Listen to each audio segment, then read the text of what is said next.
Welcome, everyone. Good morning. I see many of you have joined in, just giving people a few minutes, and let's give it one more minute for people to join in, and I'll get it started.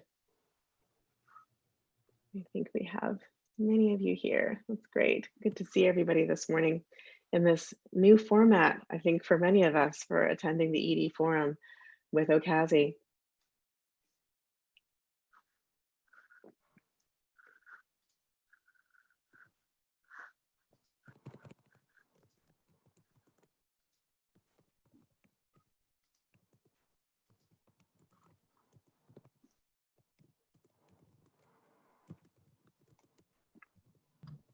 Feel free to activate your web cameras if you'd like, and ask that you stay on mute until we start. And you can introduce yourselves in the chat. Go ahead and state your name and where you're joining us from in the chat.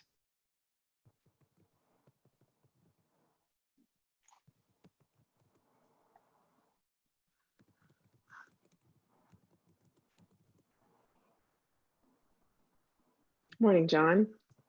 Good to see you, or read you.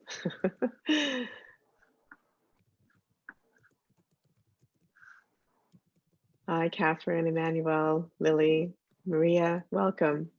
Okay. Hi, Jana.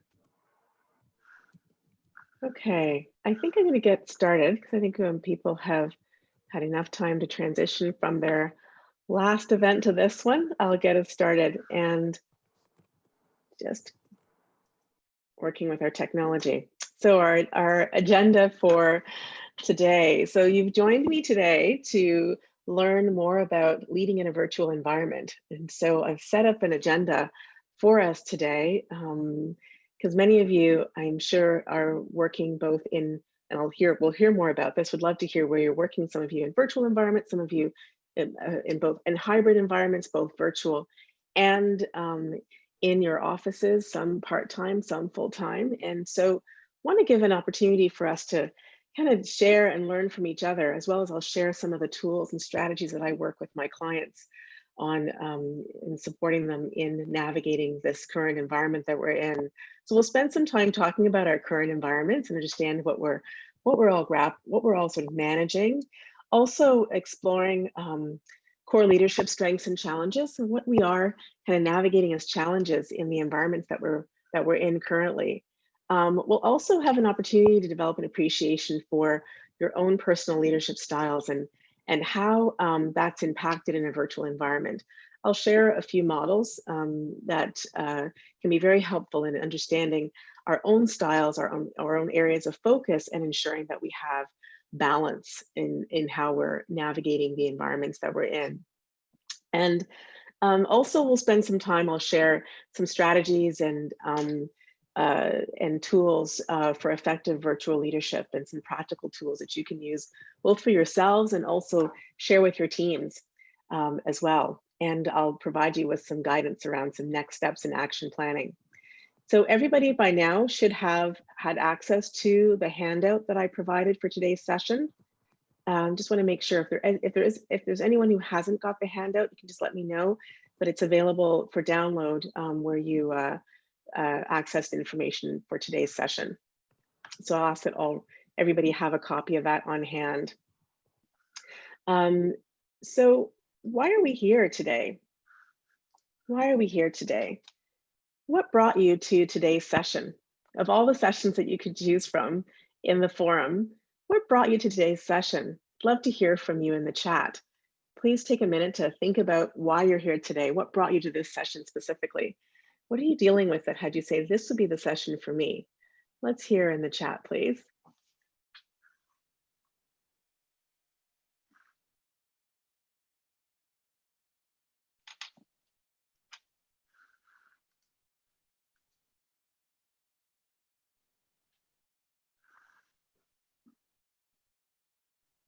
Thanks, John.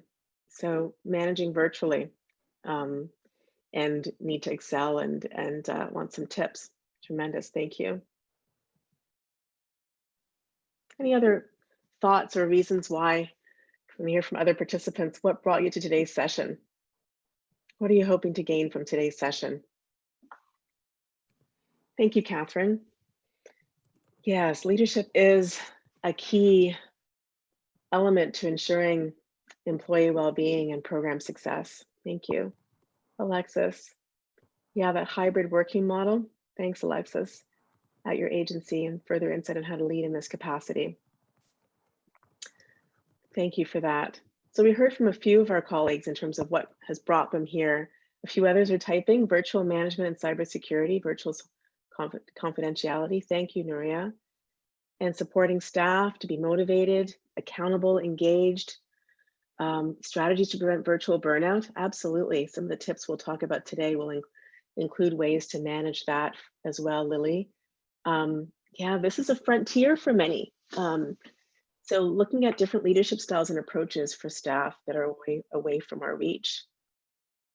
And Emmanuel, yeah, thank you. Advanced participatory participant engagement with advocacy work in your union. Yeah, somebody echoing the comment about burnout. And yeah, National Project Canada. Okay, thank you. Engagement and job satisfaction, experiences, skills. So lots of people here for many of the same reasons: building skills, learning strategies to manage in a virtual environment. Some of us in hybrid environments, some virtual, some in office, and yeah, and collaboration. So thank you. So hearing a lot of similarities and some unique challenges as well in terms of operating in a virtual environment. So we'll look to tackle and capture as much as we can to respond to your areas of question. And if I don't get to all of them, I'm happy to answer questions after the session. I'll be staying on afterwards for a bit of Q&A. So I'm going to continue and talk a little bit more about, oops, forgive me, my slides. Ask you to set an intention. So in your handouts that you've received, there is a little space for you on the first page at the top to capture your intention for this workshop. So one thing that you want to make sure by 11:30 you have as a takeaway for yourself out of this session. And Emmanuel, I see your point about not seeing the handout. So just give me 1 second. I'm going to magically, hopefully I have permission, place the handouts in the chat. Just give me 1 second.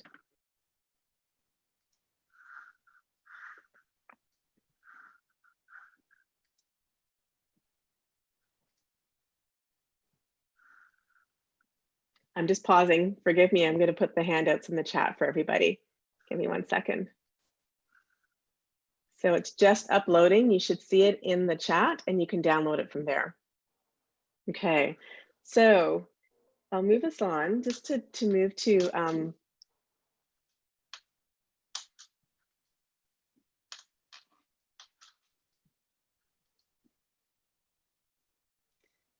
this opportunity to bring yourself to, forgive me, I'm working with a little bit of technology challenges this morning. So this opportunity here today, we're going to spend some time learning about ways to bring your core self to virtual leadership. And really, what does it mean to be a leader and lead virtually or lead in hybrid environments? And some of the opportunities for us include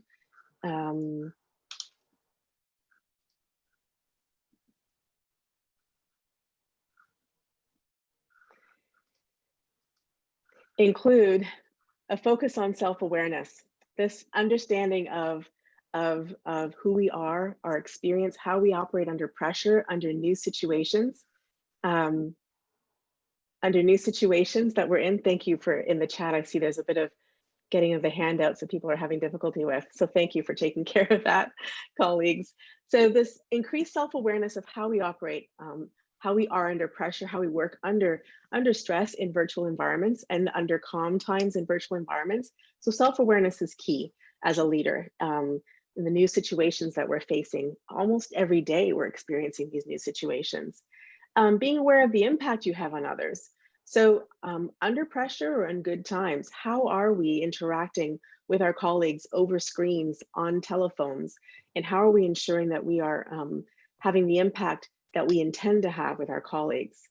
Knowing what really matters to you is core and key. And as a leader, both your own integrity, the values that you bring, the how you want to treat people, and be really clear about the vision that you have for your leadership, also key in the work that we do and in managing virtually. And being able to express ourselves authentically. Operating in virtual environments or virtually in hybrid environments we sometimes lose the translation when we're communicating more across screens.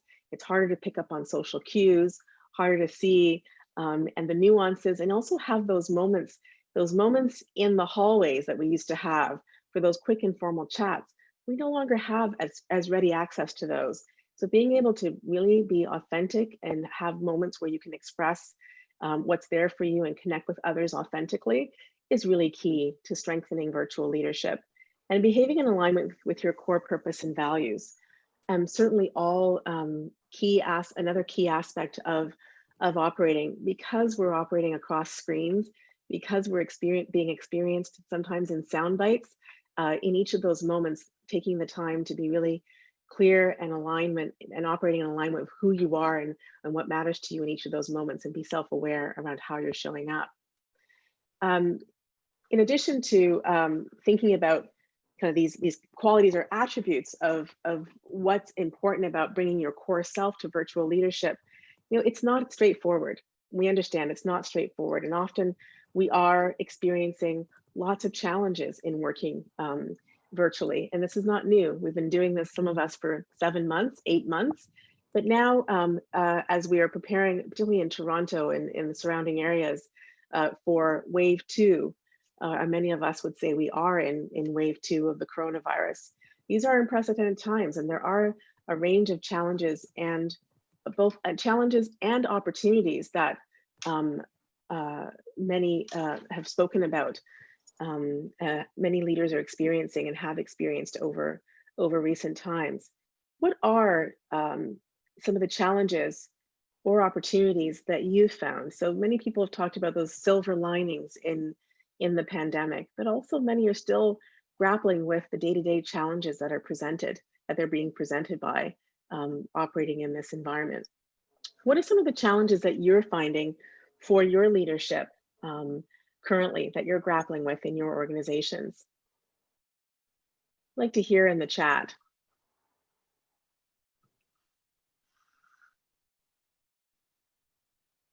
What do those look like today?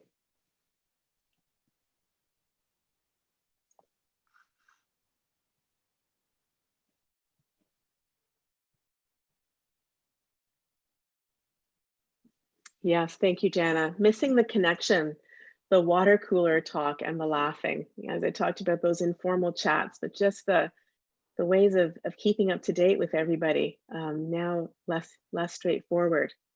Keeping everyone connected. Thank you, Alexis. And finding balance, not to overwhelm. Absolutely. I had someone say to me this morning, I was in a call with some folks overseas who were talking about the fact that people were saying they were feeling meetinged out, because that's the only way to get some of this communication out in a timely manner, and feeling a bit overwhelmed with all the Zoom meetings they have to have. So how do we stay on top of the communicating and not overwhelming? Maintaining a focus on goals and tasks. Yeah, and when you're feeling distracted by crises, tension or conflict. Yeah. A new manager coming on as in a new role when you're working remotely can be challenging getting to know people. Managing time was mentioned as well. Being more transparent, John, thank you for raising that around how things are getting done and the processes and procedures to really support that. Hard to build relationships with new staff and keeping everybody informed. So yeah, we talked about the onboarding, setting boundaries, lack of access to devices like a printer. Yeah, that's a certainly one that's different, and technology hurdles. Monitoring staff performance. Thank you for mentioning that one. That is one that comes up often around how do we do this?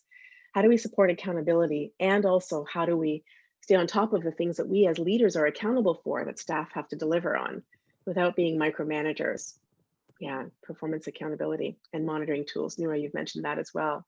Thank you. So many challenges and opportunities. I think many of the challenges we're hearing, certainly people talk about. And so let's talk about ways in which we can start to make sense of and sort through the many, many challenges and some of the opportunities we have as leaders working in a virtual environment. So the one tool that I find extremely helpful is to think about and frame what we have within our control and what we have that's outside of our control, and how we make sense of and sort through the two, because oftentimes we collapse a lot and really try to control and manage it all. And so discerning between what we can control and what we can't control can be extremely helpful as a place to start in making sense of where you focus as leaders. And that's key in this virtual environment. So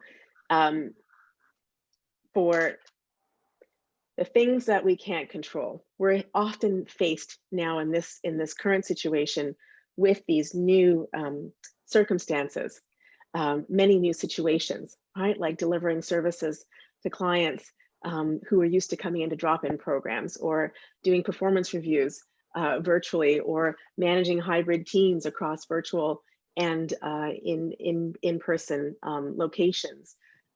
Staff who you can't find, who are you're unable to access for quite some time. How do you manage performance, or how do you stay on top of the deliverables you're trying to achieve within your teams? There are many things that we can't control, right? Like the errors that happen, like how other people think and behave. Particularly over virtual environments, we're not able to see and be in close proximity to people. Some of the unfolding activities and initiatives around us, the waves of change with our partner agencies, the work that our agencies are doing with other partner agencies, and some of the changes that are happening within their services, and with the funding environment, and with the needs that are happening in their community, how others deal with their emotions. So I know that within our teams and within our peer groups, that some are handling the situations where we're in right now really well, and others are really struggling with and needing support to work their way through the current situations. And so how much of that can we control as leaders? Certainly can be supportive, and certainly be encouraging, and help to create the environment that supports your peers and your staff. But a lot of it you may not be able to control. Other people's behaviors and errors that may happen as well while we're here as leaders to manage risk and mitigate against risk. There are things that happen outside of our control. The things that we can control and get at our core and set a foundation for what we do is our outlook, our mindset, our behaviors, our self-awareness and self-care, and always staying focused and acting with good intentions, and how we respond and act with others is also at its core. Staying focused on these elements first can be really a grounding for us as leaders, because we are really responsible for our own self-management and our own self-awareness and our own self-care. And like we say, like they tell us on airplanes, for those of us who have flown not recently or most recently, but if you can recall from the distant past when we used to be able to fly, that we'd be asked to put our oxygen masks on first if we're accompanying young children or others who need support. We're asked to put our oxygen masks on first and focus on us, taking care of us, so that we can then take care of others. And that's what I offer here with this model of the emphasis on what we can control and being clear about that. And then from that place, look to see what you need to support yourselves with the things that are outside of your control. So thank you for the point. Excellent example to remember. Thank you, Nuria. So the next tool that I find can be very helpful in thinking about and making sense of our situations is a tool. I'm sorry, I'm having difficulty with this advancing the slide. Just going to ask our AV tech to advance the slide for me. Thank you. So is a ladder. And this ladder, while we may not have control over everything, there are things that we can identify and focus on that we have control of. And the opportunity is, and you see I have a line in the middle of the page, is to focus on staying above the line in the space of what's powerful where possible. Many parts of our jobs can feel out of control, particularly in times of change, stress, and uncertainty. And it's easy to fall into a space where we just kind of sit and wait to find out what new surprises may be maybe dropped on us next. And this middle line, I'll ask the tech to please advance the slide. This middle line, can I ask Nuria, could you mute yourself, please? Thank you. So this below the line, we have this level of powerlessness in spaces where we're unaware, unconscious, maybe in a space of blaming others, excuses or statements of I can't. And there certainly are situations where it may feel like, and you may have a lot of circumstances outside of your control, but that space below the line as a leader, very reactive space, a space of understanding and seeing the world as having a lot of difficulty and challenge, or seeing a situation of having a lot of difficulty and challenge. This space below the line, the space of powerlessness, is one where we often find ourselves. The amount of time that we spend there is the opportunity, right? Is the opportunity to minimizing the amount of time we are below the line. And in fact, spending time and working to actively move ourselves above the line. This is a space of more creative, more positive, more outcome focus versus reactive focus. When we're above the line, we're focusing on acknowledging the reality. We're making sense of what's in front of us, and also assessing accurately and judging accurately what's in front of us. We're taking ownership for what we feel we can own. Again, looking at the zones of control, taking ownership for what we can own, and what we have ownership over, and focusing on finding solutions and leading to make things happen. The opportunity to stay above the line really starts with self-awareness. Noticing, and I'm going to offer that as human beings, we spend time beneath the line. So I'm not here to suggest today that life is all about living above that red line in the middle of the, oh, I'm sorry, I think my slide has not advanced. I think I got it now, apologize. Sorry, so today, here I am, I'm going to prevent myself from going below the line as I'm struggling with my technology today. So apologize for that. Above the line is that space of more creative, more outcome focus, more results. Thank you for acknowledging that in the chat. So above the line, a place of more creative, more outcome focused, less attached to kind of the circumstances and more focusing on the results we're trying to achieve. Below the line can get really stuck. And so the opportunity is to notice when you're stuck below the line. We all go down below the line. We all have moments below the line, but the opportunity is to notice when we're spending a lot of time down there, and when those around us also may be down below the line. So I'd like you to think of a time or a situation recently when you were below the line, down in the space of powerlessness. So maybe unconscious or unaware, perhaps pointing blame to others, making excuses, or really staying in a space of like, I'm stuck, I can't solve this. And sometimes it's not seen as excuses. It could be just like feeling stuck, or waiting, just waiting, maybe even parking it and saying, I'm not going to get to this right now. I'll wait for the situation to get better before I tackle it. Think of a time when you were recently below the line, and a time when you started below the line and perhaps were able to move yourself above the line. And thank you, Alexis. You talked about in the chat, Alexis has identified a situation where she, at the onset of the pandemic, having to develop virtual operations and implementing.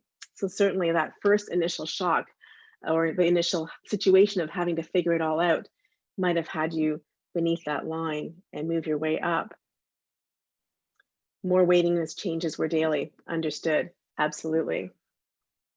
So looking to see any other examples, and I provided you in the handout a space for you to capture your own examples in a situation that you currently are facing where you are beneath the line, you were beneath the line. So I'm going to pause and give you a moment to think of that situation currently that you may be grappling with, or recently where you were beneath the line.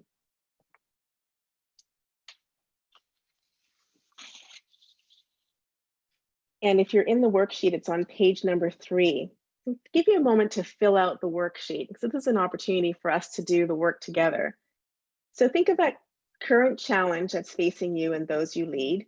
Where are you now between feeling powerless or feeling powerful in that challenge?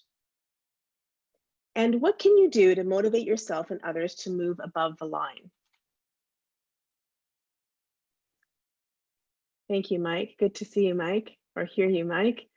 Some of your staff were actually waiting to return to the office. Took them months to realize that we're in for the long haul. So absolutely, a bit of waiting in that respect. My dog has decided she wants to join in as well. So I'm going to ask for someone to unmute themselves and share their example of a current challenge, where they are in the ladder, and what they can do to motivate themselves to move above, what they're doing to motivate yourselves to move above the line.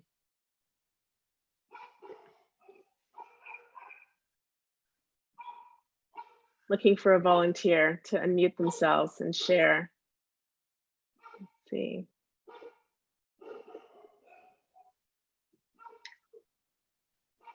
Go ahead, see him? You see your hand is up. Does that see him? Your hand is up to volunteer?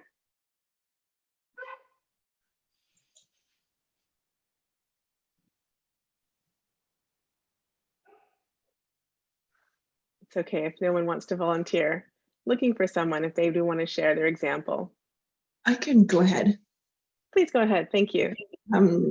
So recently in our team, there was a lot of tension being felt on our shared chat room and in exchanges of emails, and we have a bi-weekly team meeting. And so the step I took was to just acknowledge it in a team meeting. So to state at the beginning of a team meeting, like, this is how I'm feeling, and just calling out, like, there's things I'm observing, and making time for each person around the table. We're a small team, but making time for each of us to kind of check in about what our current reality is, because there was division amongst the team. Some people wanted to come back to the office, some people wanted to stay at home, and it created like different expectations and conflict, because some people want it to happen quick now and to be able to walk into the office and go get that answer from your colleague that you're waiting for. And other people weren't feeling comfortable or ready, or have different circumstances with family responsibilities. So to just have that time where we're each individually acknowledging our realities allowed us to kind of calm the tension and hear each other out, and kind of work through finding solutions for these different realities we're composing with. Sounds great. Thank you for that example. So even that, that great space that you were in of, the vulnerability, I can imagine, and the courage that it takes to recognize and acknowledge and say, let's come together and talk this out. You don't know where the conversation is going to go, but let's talk this out, and acknowledging the realities is a good place to go from the unconscious often to the conscious. So going from the conscious to the unconscious to the conscious. I'm so sorry. I thought I had this planned out so the dog would not be barking. So we'll just work with the dog joining in the background. So moving from that unconscious to conscious example was provided by our colleagues on the line. I'm going to encourage you to use this tool with your teams. Use this tool for yourself, and think of a current example right now where you think this might support your team or yourself with staying aware of where you may be in relation to a situation. Emmanuel, thank you for your example. Meeting people where they're at is difficult but important, particularly in these times. And it sometimes feels a little even harder because we're working across virtual environments. Thank you, Lily. Thank you, Lily, for your encouragement and support. So that space of awareness this tool can be very helpful for that. So I'll move us on, because there's certainly a lot of ways of thinking about our mindset and how we orient ourselves to our current situation. Was one. So I talked about the zones of control, what's in our control, what's outside of our control. And then this tool is about how we relate to our circumstances, which is important. The second area, or the next part of tools that I wanted to share with you, or as a way of framing and thinking about virtual leadership, I'll just advance my slides to talk about the qualities of an effective leader. And in thinking about the qualities of an effective leader, this is actually about the focus. So I'll start first with thinking about focus and what we focus on, particularly under challenging times, particularly under circumstances that feel out of control, and as well that are ever changing, which is one of the ways in which many of my clients describe their current situation. Like each day, they are experiencing things that they hadn't even anticipated they'd have to deal with in their role as a leader, and even in their lives personally as we deal with the pandemic and sort of work our way through. So these qualities of effective virtual leadership really start with how we focus, where we focus, and potentially how we ensure we have balance in the focus that we have as leaders. The first type of area of focus is, in the model that I'm presenting, this is described as centered leadership. And when a leader is focusing from a centered place, this is a space that draws on reflection, it draws on thoughts, it draws on feelings, values, it draws on your principles, your motivations. This also draws on your ability to reflect on the past as a leader and bring awareness to the beliefs and the values upon which your leadership is built. When a leader is experienced as centered, they are seen as calm, non-anxious. They're seen as purposeful and focused and self-aware. This is a really important key aspect of your leadership, being present. And so that leader, the example that was provided recently by our colleague just previously around noticing the conversations that were happening within her team and bringing her team together to have some dialogue in that space of being highly present, highly aware, and noticing when things are off with your team or for yourself, even personally, is the benefit and power of this type or this focus of leadership. So centered leadership. I'd like you to think of a time for yourself when you were accessing recently this aspect of your leadership from a centered place. From a centered place, I'd like to hear an example in the chat of how your centered leadership has shown up for you recently. So anyone can go ahead, or everyone can go ahead and share an example of how you have recently accessed centered leadership for yourself.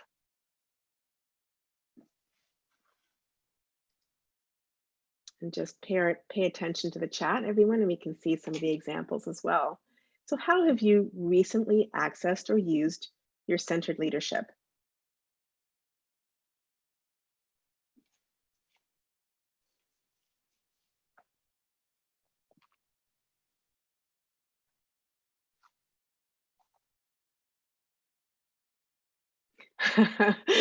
Thank you very much.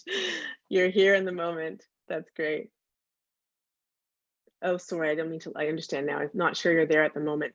So centered leadership sometimes can be challenging to access. I read your statement first differently. I thought you were saying I'm present here in the moment, so I can't reflect, but I get it. It can be hard to access and find the calm. Emmanuel gave an example of when you're organized and prepared, can access this quality easier.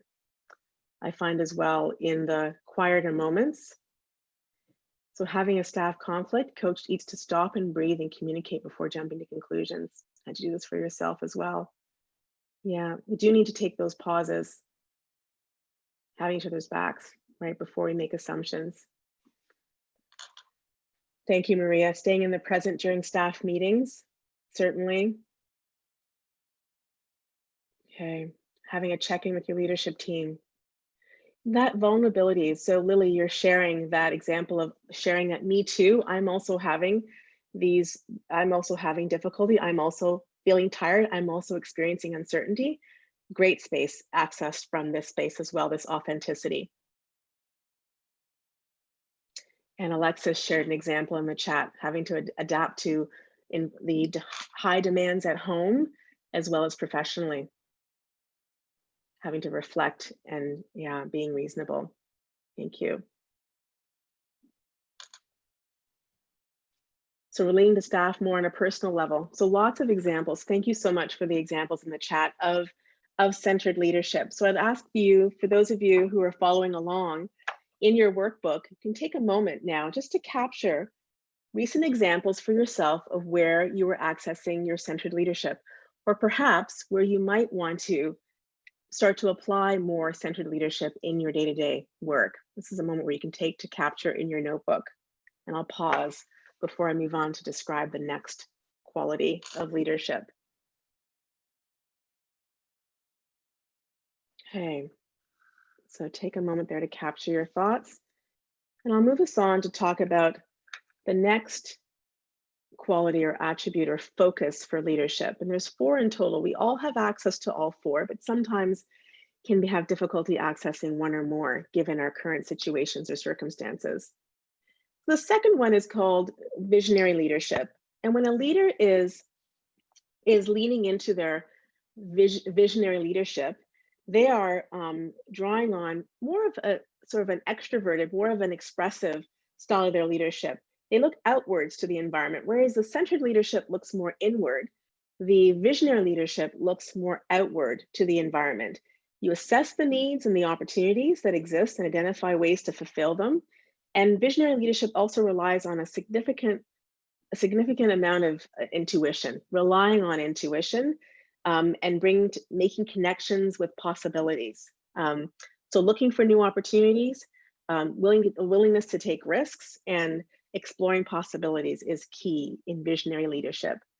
Now, in the space of firefighting, in the space of the pandemic and a lot of the focus on the day-to-day and really managing, it can be challenging to access the visionary leadership stance that we all have access to as leaders.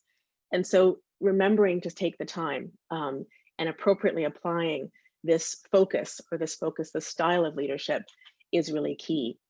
To be an effective visionary leader is really about taking people on that journey, as it says on the slide, taking people on that journey and being with them and creating a sense of purpose and direction. So I'd like you to think of a time when you were recently leaning into your visionary leadership. What was that situation and what was the result of your applying that visionary leadership? Would love to hear some examples in the chat. Share your examples of when you were recently leaning into or using your visionary leadership. What was the example and what was the situation and what was the result?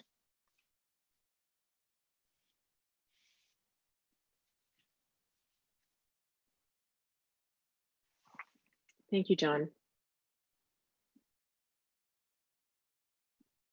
Yeah, so John's just talking about the trying to fine tune his intuition, being new in an organization.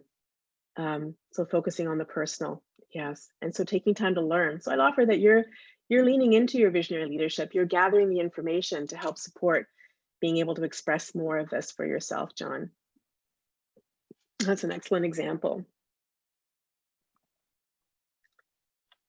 Thank you, Madeline and Michael. So writing emails to your team, highlighting the essential and creating projects that we're working on, building a sense of pride in our team and organization, celebrating our successes and efforts. Absolutely, that's a great example. So the simple can be perfect. Madeline and Michael, thank you for that example. And another example, many issues coming up for clients as a result of COVID, including new threats to housing. So proposal for funding to a housing committee. Okay, that's sistering that was very much embraced by staff. That's wonderful. So yeah, so engaging staff in funding proposal writing and getting that volunteering and buy-in. It's a great example. Thank you for that. Yeah, and helping team members stay connected to the work, how vital your work is. Again, visionary. Yeah, looking at challenges as opportunities for innovation. There are so many of those examples of silver linings. Lily gave one in the chat. There are so many examples of silver linings in the challenges that we're facing right now. Thank you, Maria, for your example.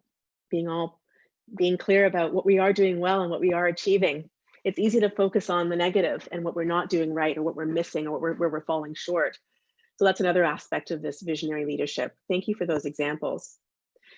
The next of this model that I'd like to share with you is relationship leadership, which is the third area of leadership. And in the space of relationship leadership as a mode or focus for your leadership, this brings a focus on nurturing relationships to enable mutual respect and collaboration. This manifestation of leadership relies heavily on the feelings and relationships and relational and connecting and working with others, being considerate of others, as somebody said earlier on in the chat, meeting people where they're at. And it's central to all of your interactions. Now, when we're working virtually, those interactions may not feel as natural. I found myself now, I'm used to delivering at conferences in rooms with people where I can see body language. Right now, I can see my screen and my own face. And so having to also work with this environment differently is, for me as a presenter today, something that I'm getting used to. But in leading and working with teams and building relationships, having to also work extra hard to overcome the barriers that might be present because we're doing a lot of this by screens, or doing a lot of this in a scheduled manner versus more of the ad hoc or informal or organic ways that we may do it when we're working in the office together.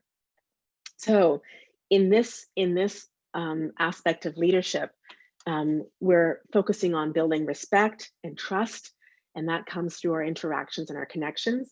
We're working collaboratively, and with an emphasis on consideration, being considerate and being supportive of others, and really understanding their needs. So a lot here in the relationship leadership quadrant or zone. Would like you to think of a time where you were recently accessing your relationship leadership as a focus.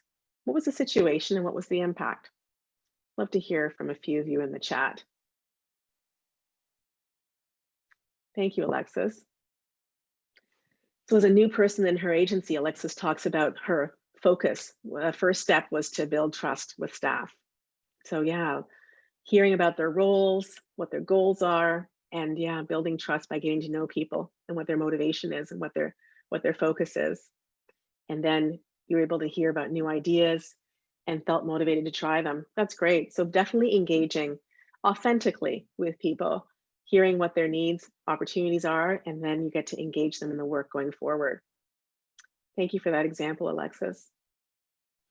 So relationship leadership. I've talked about centered leadership, which is the self-awareness, being present, staying focused and in integrity with your values and your purpose. The visionary leadership, which is about possibilities and future, willingness to take risks and exploring new opportunities. And in relationship leadership, this is about building trust and respect, working collaboratively, being considerate and collaborative. So the last area of focus for leadership is the results leadership. So we're centered, we're visionary, we have a relationship focus, and we also want to ensure we are achieving results. And we need a balance across all four of these areas based on the situation at hand. In results leadership, this is where we are focusing on task. We're focusing on getting things done. We're driving for high productivity. We are objective. We're rational. We're prioritizing and ensuring that things get done in an efficient and effective manner.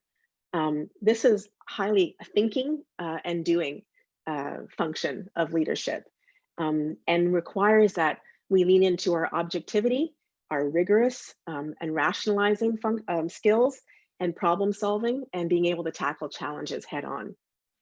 We need all four of these quadrants or these styles of leadership in our leadership in responding to the situations that we face currently. It's the emphasis that's really important. So I'd love to hear right now from a few of you examples of where you recently leaned into your results leadership with this focus on action, task, the thinking, the decision-making, prioritizing. What was the situation and what was the result? So take a moment. And for those of you also, you can write in your notebook and capture thoughts for yourselves. Thank you again, Alexis. So noting that this has been an area of weakness for you, thank you for sharing that. Performance metrics have changed as your staff service delivery has changed. Being able to measure targets is a work in progress, but improving. Yes, for many, all of the ways in which we've worked have shifted, and the way we measure success has shifted as well, particularly if you're not delivering in service, in classroom or programming in your agencies, and it looks quite different. Agreed. So this is an area certainly that people are now, and Alexis in particular, is putting attention to. Love to hear from another participant. Is there another example of how you're using your results leadership currently?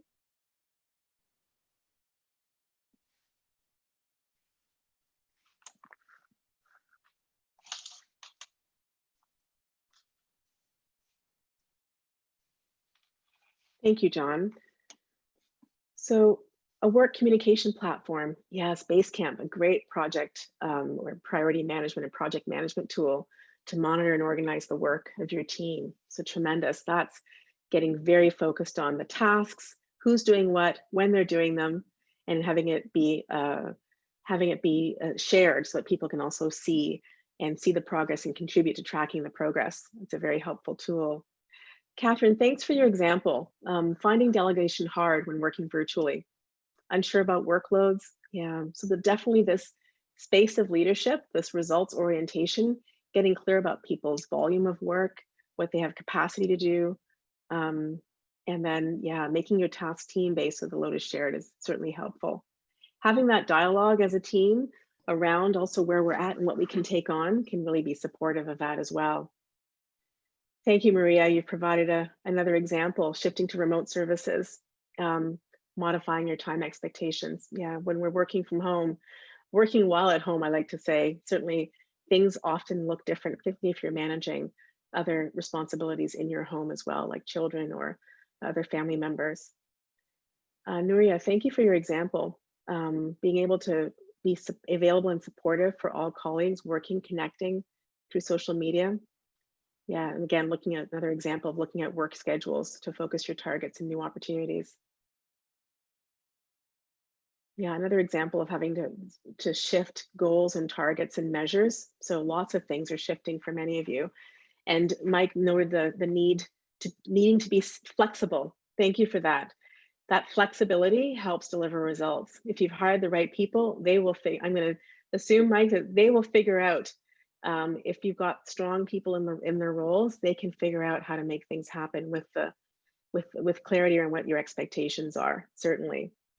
So I've talked about these 4 domains or areas of leadership, and it's important to know that we all have the ability to use all 4 areas of focus for our leadership: centered leadership, visionary leadership, relationship leadership, and results leadership. It's just the emphasis based on the situations we're in, moment by moment, day by day, that needs to shift.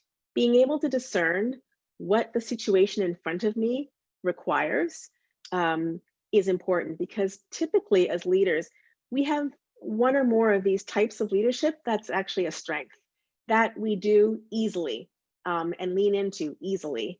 And so being able to discern the situation in front of you to say, okay, this may require more of a results orientation, or need to lean into more of the relationship and connecting and building trust, or an opportunity to get really focused on the possibilities and the options. Again, reminding us as leaders to ensure we are showing up in a well-rounded way and leaning into and applying our focus appropriately to the situation. So I'd like you to take a moment. I've put some questions up on the screen. I'd like you to take a moment to consider which of the 4 areas of leadership would you identify as your greatest strength? The one that you do with ease, without even having to think about it. Many of you are in the chat. So yeah, literally I see relationship, strength, visionary being put in the chat. Which of the 4 would you identify personally as an area for development for yourself? And which order would support you and others to lead above the line in your organization?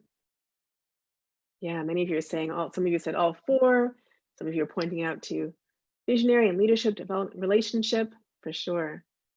Thank you. Lots of range in the chat in terms of the areas for focus.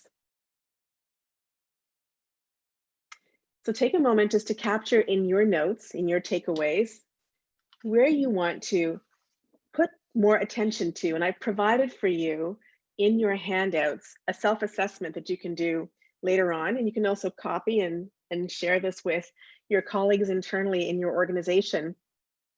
So assess where you feel you are on the scale of for each of these domains or dimensions of leadership. Where you feel you are, you can assess yourselves and also make some plans for how you'll bring more of a lens and attention to bringing forth more of these domains of lead or dimensions of leadership in your day-to-day work. Okay, so I'll move us on to my next sort of bridging topic, which is how we now, when we think about our focus for our leadership, I've talked about those domains of leadership: centered, visionary, relationship, and results. So that's the focus of our leadership. We need to have a well-rounded focus in the work that we do and apply those foci appropriately. The next aspect of my discussion with you today is about style, our style of leadership. And so the difference between focus and style is more about our personality and the way in which we are experienced by our team members. So a couple of things to think about, and I like to think about and talk about, for those of you who've worked with me in the past, know that I like to talk about some of the brain science of leadership. And what does that take around how we understand how we are in our personality as leaders and how we address and deal with challenges and opportunities based on the brain science of leadership. And so the science of leadership really is about the science of self-awareness and being aware of what you're capable of doing, being aware, knowing yourself, your style, how you also understand other people's styles, and how you adapt and connect with them to support them and guide them through the work that needs to get done. So I'm doing the next exercise, actually, this demonstration. I can't see all of you, but I'm going to ask you to fold your arms. Just relax and fold your arms. And make note of which arm you had on top. So for me, I just folded my arms and I have my left arm on top. Okay, so you folded your arms. Now, unfold your arms. And I'd like you to refold your arms, but put the opposite arm on top. Put the opposite arm on top. Maybe a little bit. So how was that? Just indicate in the chat. Was that easy, hard? Putting your opposite arm on top. Uncomfortable, awkward, had to pause, unnatural, had to think about it. Hard, very hard. Okay, had to stop and think about it. I do this exercise often, so I didn't have to think about it. I do it almost once a week with the teams I work with. But yeah, had to think about it. And you actually had to use your conscious brain to change the way you folded your arms. Become aware, think differently around a very simple activity that you probably do, like crossing your legs, crossing your arms several times a day without thinking about it. Well, this is actually also how we think about our style of leadership. There's a way in which we lead our style or personality that we do without thinking. And what's helpful is to bring some self-awareness, like just now, the folding of your arms differently, to how we express our style of leadership. So I'll talk briefly about the model that I'm going to introduce to you. And I actually use this as a tool with leaders. There's actually an online self-assessment that you can do to actually determine which of these styles you lead with. But I'm going to describe the four elements of this model. I use a tool called Insights Discovery when I work with leadership teams. I'm going to describe this model and the 4 styles of leadership. And these are styles that are based on Jungian psychology, for those of you who may have studied psychology in your training. And so, and very similar to many tools that are out there like Myers-Briggs, True Colors, and DISC, there are lots of various tools out there. I use this as a tool to help us understand our style of leadership, because in good times, we can show up quite easily with our style, our personality, and how we lead, and be very effective. Under pressure, our style of leadership can actually get in the way. Under pressure, we can actually show up differently, like overusing our strengths in a way that can actually get in the way of our effectiveness as leaders. So with our brains kind of naturally wired to express ourselves in certain ways, there are these 4 ways in which our personalities can be experienced. The first is a focus, an approach that is a style that is very process-oriented, data-driven, more cautious, precise, accuracy, formal in its presentation. So it's a style, it's a way. So many of us, and it's more of a quieter style, more reflective style. Accuracy and data is really important in this style of leading. The second style is described as earth green. The first one I described is cool blue. Earth green is the second style, and this style has more of a relational style. In the earth green style, an individual who's expressing their earth green energy is values-based, very democratic, focusing on the individual. It's a caring, encouraging, patient, and relaxed style of leading, and highly focused on individuals and one-on-one relationships. Trust, values, democracy, very important when this style is being expressed. The third style is described as sunshine yellow. And when an individual is expressing their sunshine yellow style of leadership, this is about engaging, it's very demonstrative, it's a dynamic, brainstorming, inclusion, focused, people-oriented type of energy. Very enthusiastic and sociable when it's being expressed. It's very much a people-oriented and action-oriented style. And the last one is described as fiery red energy.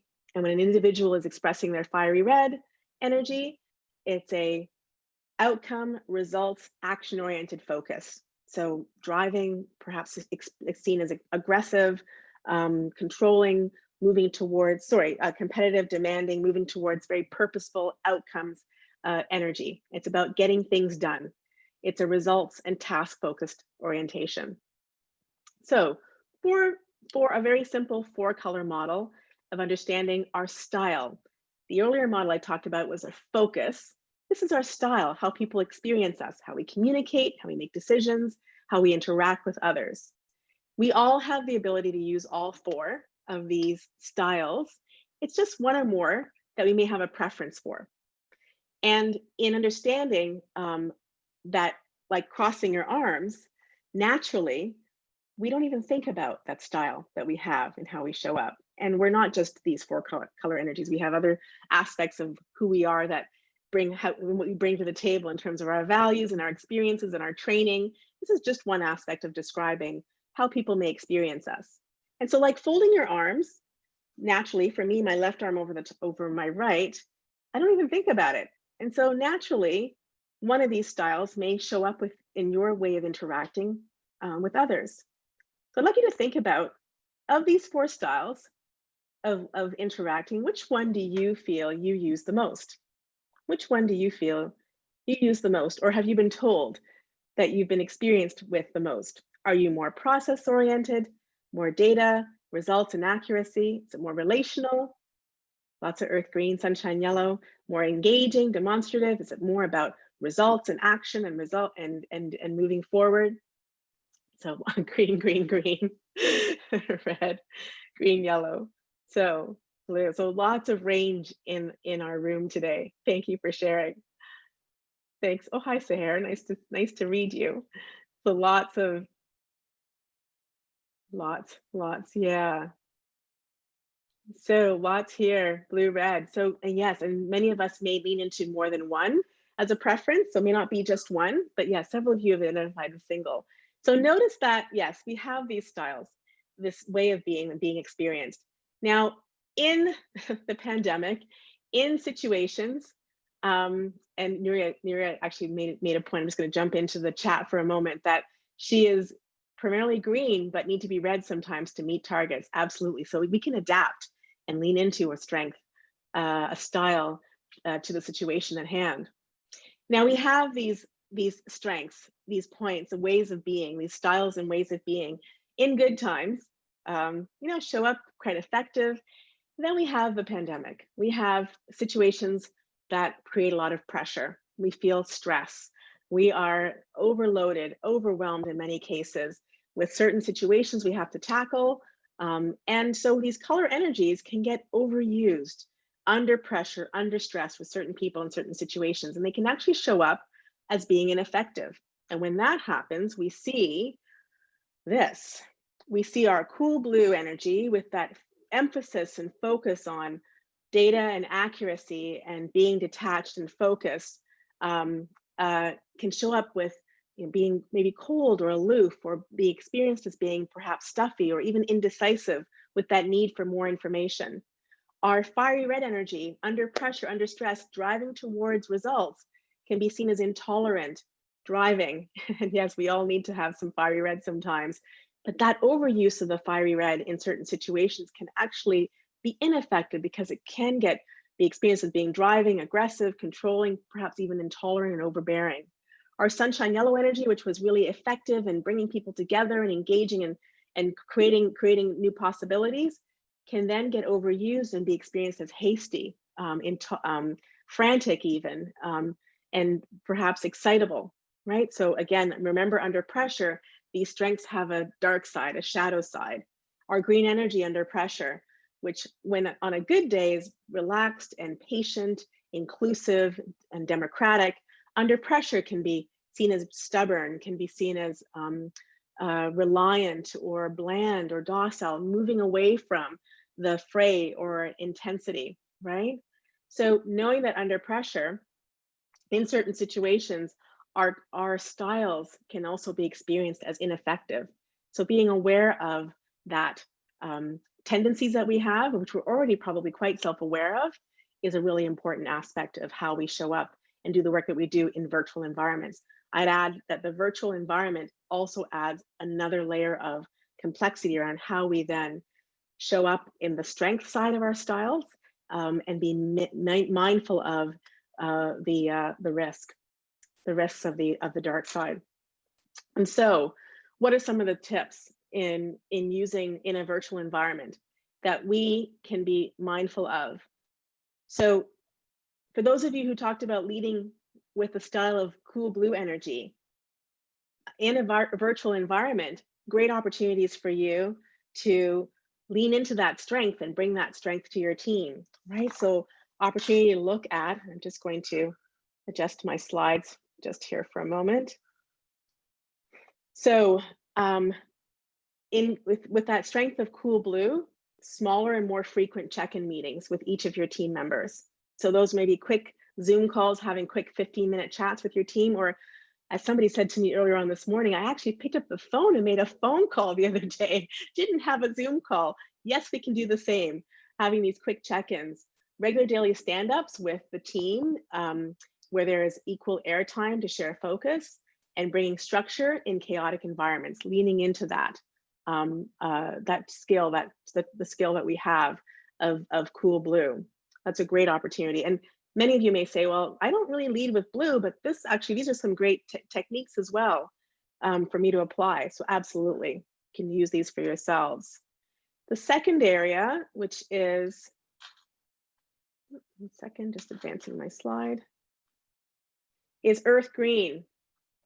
So in earth green energy, have an opportunity to also support others by showing care and support, and in recognizing and acknowledging, as somebody in the chat already talked about this, actually being transparent about like an acknowledgement of the current situation that we're in, that people are experiencing working from home, encouraging, empowering, coaching each day, and leaning into the trust for your people. As one of your colleagues said early on, I've trusted that I've hired the right people for the roles.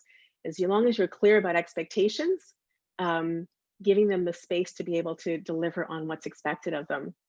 And somebody in the chat has asked, what's a stand-up? A stand-up is a quick huddle, and sometimes people use the term huddle. The stand-up term was actually coined in Silicon Valley. It is a actual, when it's done in person, it's a stand-up, you're actually standing up. You can do it virtually as well. The term stand-up and the framing of a meeting as a stand-up, it's a short, focused meeting with a very clear agenda. You don't do problem solving in a stand-up meeting, you just do reporting on progress. And you do it in a sometimes people do it standing up, you can do it at home, virtually standing up as well, because it actually has you keep it shorter and keep it more focused because you're not sitting down and relaxed. So back to the green energy as well, in terms of encouraging space, encouraging and trusting your people, I mentioned that earlier. Investing time in listening to the challenges of your people that they're facing. So spending time to support team members and connecting and learning what's happening for them.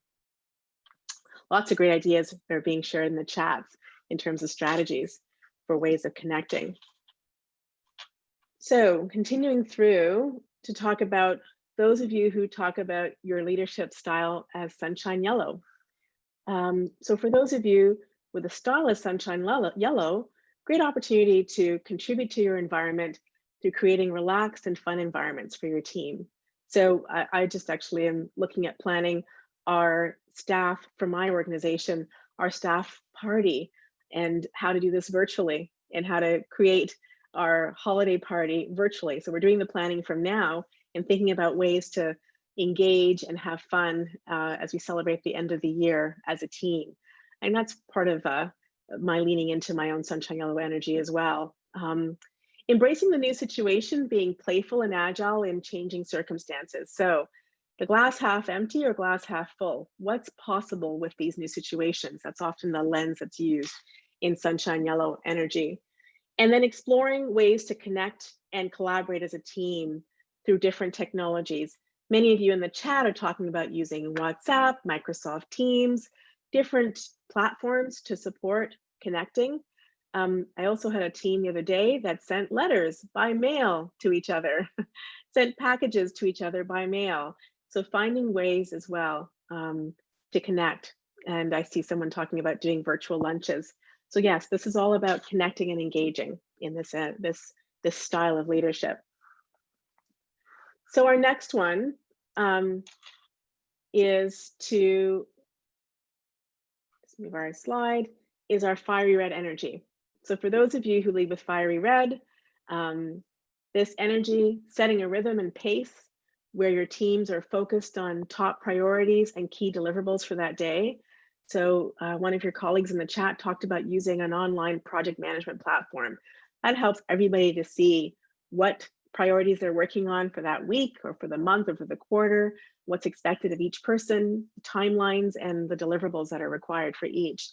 So that setting of the rhythm, being clear about the pace, being clear about the priorities and the deliverables for each day is a key leaning into that red energy that you have.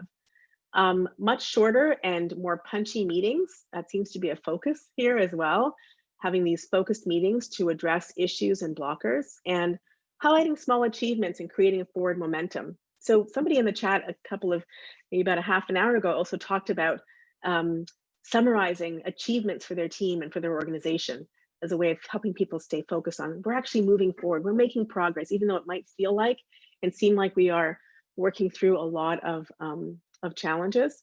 So the opportunity in our fiery red energy is to stay focused on the results and the outcomes.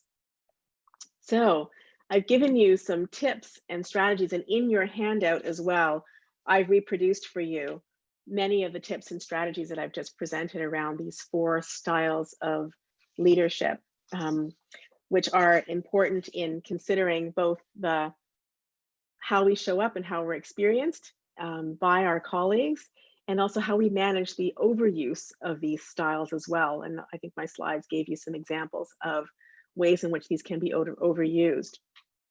So it's important to remember that, and I've mentioned that we all have these 4 styles, so our 4 colors. We also have those stances or dimensions that we can use in terms of our focus for our leadership. And it's a balancing act. We'll need to continue to assess each situation that we're working through appropriately and applying the focus, whether it's visionary, results, or relationship as a dimension or focus, or our style of leadership, whether we're leaning into our style or maybe leaning into one of the other styles of leadership that I mentioned that are more appropriate to the situation. Everyone brings a unique set of gifts and strengths to the virtual work environment, just to remember that. And everyone, so as you have your own inclination towards one or more of the styles of leadership, the 4 colors, so do your team members.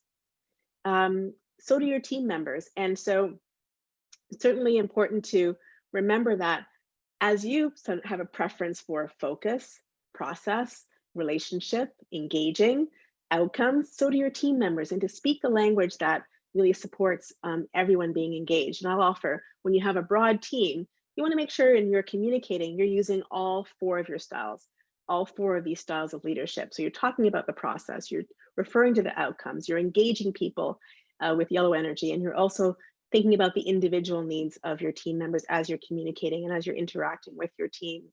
So adapting your approach to your situations, really important as well.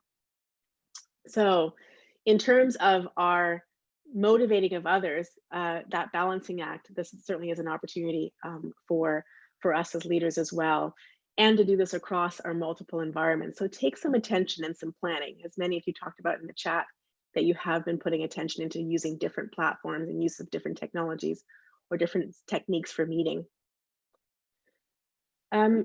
So just really back to where I started off and this space of balanced leadership. I talked about the 4 stances of centered leadership and visionary leadership.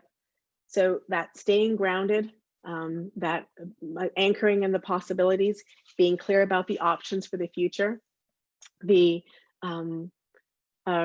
focusing on relationship, ensuring that you are cultivating and building and creating community and cultures of collaboration within your organizations, increasing the potential of individuals and groups, and producing results, that you are anchored in what are the results that we're trying to achieve. And many of you talked about having to alter your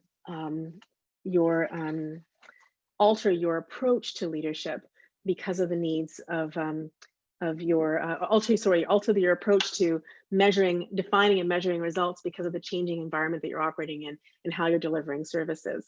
It's just a recap and reminding of the importance of going back to these 4 stances and how you're emphasizing your work going forward. So as a takeaway, and as I bring our session to a close, because I do want to keep the mics open for questions from all of you. I've given you quite a bit of materials in the handouts, and I will repost the handouts again for those of you who missed them earlier on. Quite a few in the handouts, but I'd like you to take a moment now and reflect on what you're taking away from this session. I gave you quite a bit of information, but I wanted to give you a lot of tools that you could take away. Feel free to duplicate, use the tools that I've provided with you within your organization. Oh, thank you for posting. Use the tools that I provided for you in your organization. But what are you taking away from today's session? What is your key learning from what you've heard today? I'd like to hear in the chat.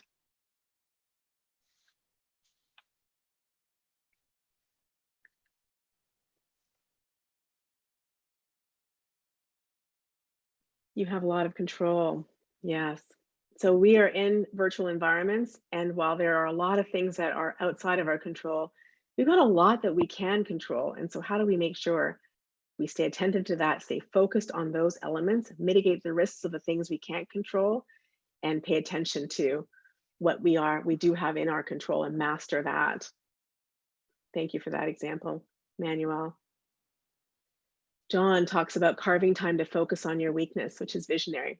Yes, I've given you some tips on what visionary leadership looks like, John. And so the practice. So attention, self-awareness is your first step. And then the practice is to actually take the time to say, okay, so what are the situations? And if you are looking at this, John, in your calendar, Look at your calendar and say, what's happening this week? What meetings do I have? What work am I doing at my desk where visionary leadership might be really helpful to be supportive of, and to actually intentionally ask yourself the questions I've provided in the handouts to help you apply that style, that mode to your work. Thank you, Alexis. The powerful and powerless model. It's really great tool for both for your own use and for that of your teams. Yeah, and you can lean into all of the styles of leadership, Jana. You may have a preference for one, but like you did with the arm crossing, while it was a little bit difficult to perhaps an awkward, you still have access to do it. You can still do it. And yeah, great reflective tools. Thank you. And avoiding your default mode, not to overfocus or worry. Thank you so much for sharing your insights and your takeaways. I'm going to allow for questions and answers now. You can unmute your microphones, and anyone who'd like to ask questions, things that we may not have covered, or a question you may have to go more deeply into what I presented, I'd be happy to answer questions now. But just as a reminder to everyone, working in a virtual environment, while it may feel daunting, paying attention to some of these tips that I provided today and self-awareness, both for yourself and staying aware of how others may be reacting in the moment, is the opportunity for all of you. Balancing, and also having some grace with yourselves to know that you're not going to be perfect all the time. Focus on what you can control. Stay above the line in more of that creative space, the powerful space, and be intentional around how you apply your focus and your style of leadership going forward. So I'll stay behind, and we have another 15 minutes, 12 minutes, I believe, to take questions and answers. So I think you're very welcome. Thanks, Emmanuel. And yes, I am available. So I should say that I'm available to do all of the work that you've seen today. Please reach out to me if you're interested in having me support your teams. And I do this all virtually as well. Thank you. Thank you. Thank you. My contact information is in the handout, and I'll also post it as well.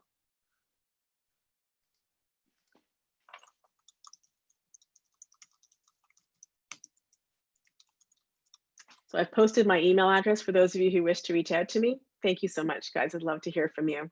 Thank you. I'm here to answer questions. Feel free, unmute your microphone and just go ahead and ask if you have any questions. Thanks, Sahar. You're wonderful, Sahar. Always my cheerleader. Thank you so much. Thank you.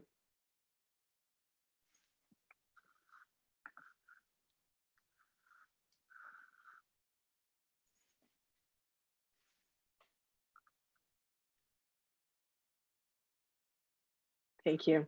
Thanks, everyone. It's so great. Again, anyone have any questions? I'm happy to answer them.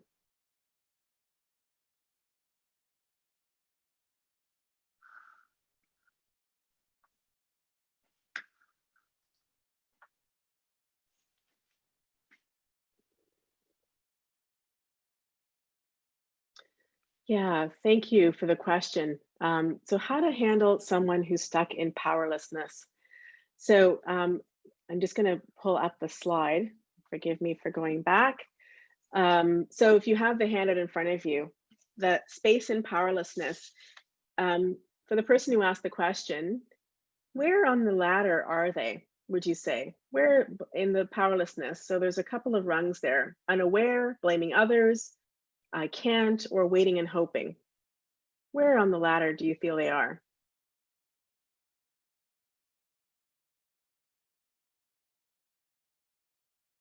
Blaming. Accusing. Yeah. So, first place, and it's not I'm giving this to you in a very anecdotal way, but certainly it may be helpful to understand more of the situation. But for an individual, or when individuals, even teams, are stuck in the space of blaming and accusing, it's helpful to start first with understanding what the expectation is that they're having that's not being met. That space of blaming and accusing, often underlying it, and again, without knowing the situation, is there's an expectation or a need that isn't being met. And so to understand, there may even be an assumption that's being made that isn't accurate. And so while it isn't about disputing what they are bringing to the table as being a concern for them, maybe it's about helping them to widen their view, and understand what they may not be seeing. Understand what their expectations are, and is that actually even realistic? Potentially, again, they may be able to judge, and also to see what needs they may have that may not be being met. So it's more, I'll offer it, so like giving you the short answer is dialogue. So how do you help people to move from a place of being stuck is in dialogue and unpacking, understanding assumptions, understanding judgments that may be being made, and even understanding if they're stuck, and that there may be another opportunity for them to think about where they're trying to get to, what the need is that is not being expressed or is not being met, and how to work on getting that need met. So that's me speaking very anecdotally, but that's how typically I would guide people through being stuck in that place. Is that helpful?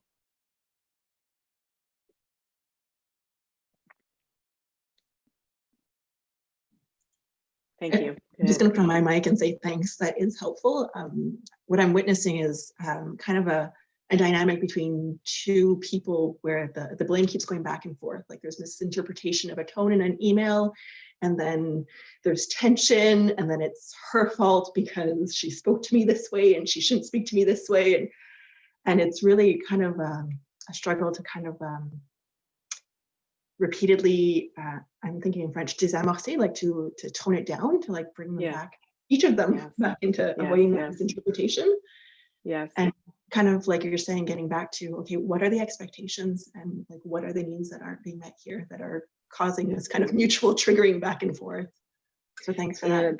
Yeah, that's helpful. You know, and also in the communicating that's happening, sometimes it's helpful. And someone in the point is saying that in the chat is saying emails are the worst way to try to solve conflict. So to get it out of email is also a thing that I would advise.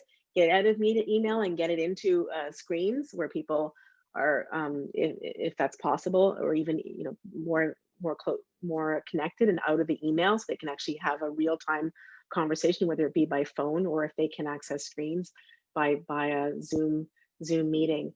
The second piece as well I didn't mention, which is to helping people to understand when they're communicating. So from the communicator's perspective, what their intention is and what their impact is. Oftentimes there is a discord between intent and impact, or sometimes it's intentional, but that people may not be intending to trigger others or to be rude to others, but maybe helpful to understand how their tone, their style may actually be leading to the unintended outcome of triggering the other person. Sometimes it's unintentionally. So I'm going to offer that's something that you gauge, but having the conversation about intent and impact may also be helpful as well, to help people be aware, be more self-aware of their style of communicating and how they're impacting the other person negatively. Yeah, so there's another question in the chat. Oh, another comment in the chat. Don't let time pass. Just like in an intimate partner relationship, where they say if you're having a disagreement, don't let it fester. Same thing at work, right? Don't let time pass. Professional styles. There's a question from Alexis. What about professional style who is reluctant with change, not open-minded, have tried discussion, hear concerns about acceptance, it's slow. So any tips? It's a big question, Alexis. Knowing that people experience change much like the stages of grief. I don't know if you're familiar with that model, the stages of grief that people go through. People experience change very much in that way. So there's that first stage of experiencing a change, like shock and disbelief. And then they go through various stages of understanding, accepting, maybe even grieving, and then moving into acceptance. And how people move along those stages depends on their resilience, depends on the amount of information they have, depends on their past, experience with that kind of change. It's complex. It's not straightforward. But I think the first thing is just to recognize that people move through various stages, and some people move through at a slower pace than others. Some have different needs to support them to move along than others. And so when an individual is stuck, very much like being stuck on that ladder, self-awareness and the impact of their being stuck, communicating that to them may be a helpful first step, right? So, what's your intention? Like, are you aware of your impact? What are you intending? Are you aware of where you are right now? And what's happening for you, right? So that's like the unpacking with the individual. I offer it's a conversation to help the individual understand where they are and notice their impact and be aware of their impact, particularly for a leader who people are looking up to for guidance and direction. If they're not self-aware of how their style, their way of being, if they're stuck, is being with the organization and with their teams, it's important to support them with some of that self-awareness as a start, and then the door may open up for what may be next. And I'm going to offer, Alexis, if it's you to deliver that conversation, it does take courage and vulnerability to step into supporting, holding up a mirror for your colleague who may be stuck. But that's the work. That's the work of leadership.